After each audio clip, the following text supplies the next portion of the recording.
So we have this indices question.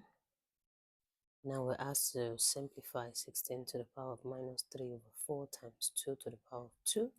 Secondly, we'll be doing this as well. So let's start with the first one. 16 to the power of minus 3 over 4 times 2 to the power of 2.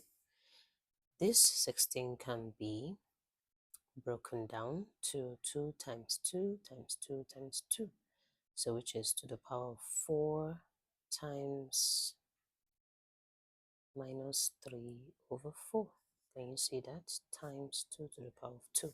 So this 4 cancels this 4. We're left with 2 to the power of minus 3 times 2 to the power of 2. Now with this law of indices, we can pick one out since they are common, and then the law of indices, when we're multiplying, we add the powers. So we have it as 2 to the power of minus 1, and that is the same thing as 1 over 2. So this is for the first one. Now the second one, we are asked to simplify 2 to the power of 1 over 3 times 6 to the power of 2 over 3 times 3 to the power of 1 over 3.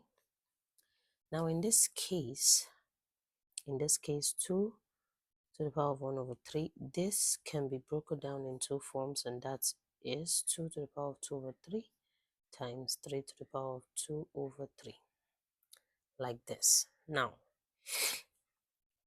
times 3 to the power of 1 over 3.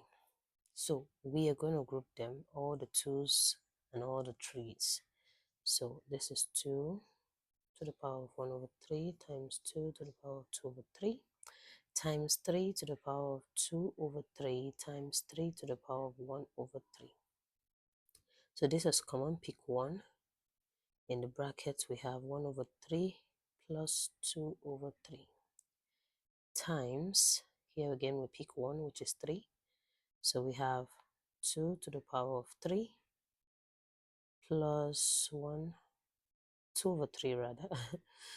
So when we solve this, we'll have definitely 3 over 3, which is 1, times this again, 3 over 3, which is also 3 to the power of 1. And then when we multiply, we have 6.